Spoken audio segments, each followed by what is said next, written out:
Hi, this is Xochitl Carillas with Never Settle. In today's episode, I would like to discuss something that I've been seeing a lot with my clients in my office and also at the schools. And it's the topic of sexual identity and sexual fluidity, specifically with kids that are between the age of 10 and 15. So again, I'm not the expert. I have experience, and I've been seeing this topic come up a lot with my clients within the last, I want to say, year and a half.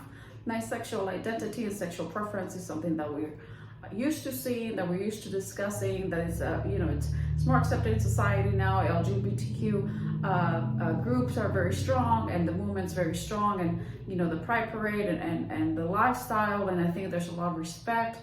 And I want to think there's a lot of respect for for people choosing their having a sexual preference that it might be different than ours or things like that. Some of my best friends are either gay or have friends that are transgender, and or any type of label that they choose to live by.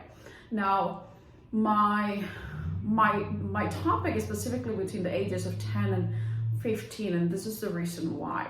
Because I see a lot of kids between those ages, specifically 10, 11, 12, 13-year-olds that have not had any kind of sexual interaction yet, any sexual experience, and they want to label themselves, so they feel like this or they feel like that. So there's two things that I want to talk about. First of all, obviously, we know that the sexual preference is not something that is not a behavior that you learn. It's a behavior that you're born with. So we respect, and I want to make sure that everybody understands that we respect that. Now, I think it takes some time to develop that sexual preference, and I think it's important to.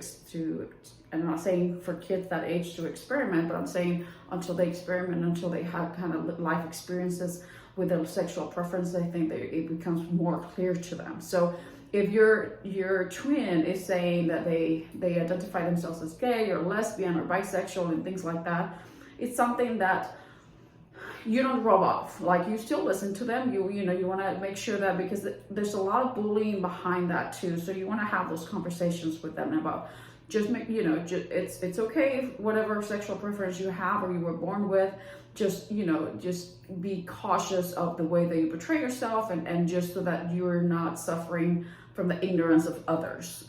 And that's for peers or for teachers, or trying to label yourself so soon. And I think that's one of the conversations that I've had with several of my clients, is just to label yourself so soon. If that's your sexual preference, even though you have not had any sexual experience, that's okay, but just make sure that you don't label yourself too soon, and that you give it some time to develop. Like, you don't necessarily have to have a label right now, and you can grow into it, or you can learn from it. You can have life experiences. You can educate yourself and things like that, and that will kind of help your advocate for yourself in the future and feel stronger about what your sexual preference is. Unfortunately, we still see people that are ignorant, people that are not respecting, people that are put labels, or put not labels, but stereotype anybody that identifies themselves in the LGBTQ community. My other topic for today, and I hope that's clear. Not if I said something, I don't mean to insult anybody. I don't mean to make and it's a very sensitive subject, so I want to make sure that I'm mindful of, especially the children that identifying themselves as LGBTQ. As parents, don't blow it off. Don't say it's like snap out of it. Don't say you'll grow out of it. It's just a phase. You're just trying to grab attention.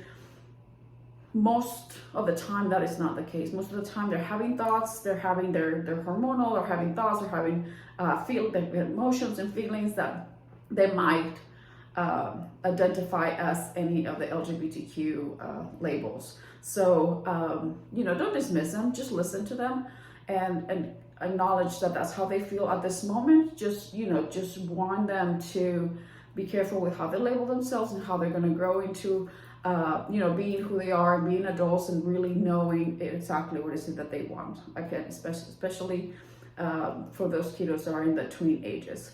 Now, there's a term that I think has been hyped in the last year or so. It's sexual fluidity.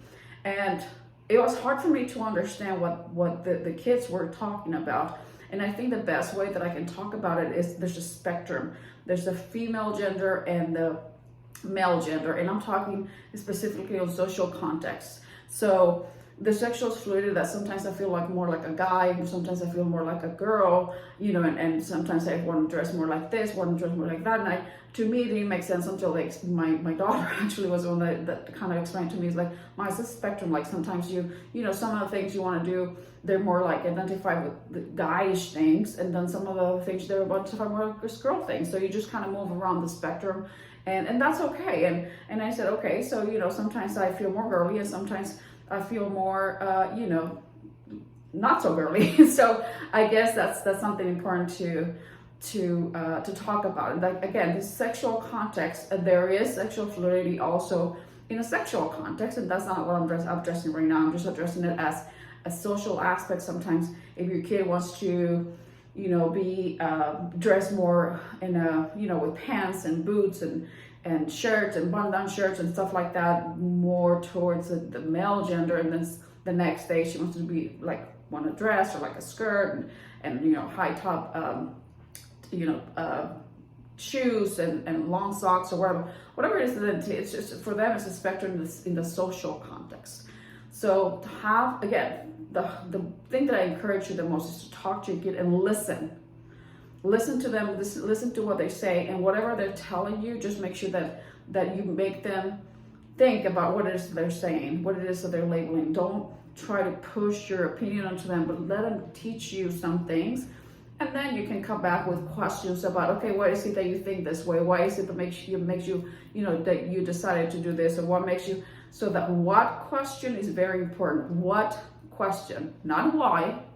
Why sounds very judgmental. So the what question, what do you choose to do that? What, you know, what is it that makes you feel like this? What is it that, you know, that what does the gender fluidity means to you? What does gender identity means to you? What is, you know, identifying as any LGBTQ, what does that mean to you? So what question is a lot more appropriate for kids, especially that age, than the why question.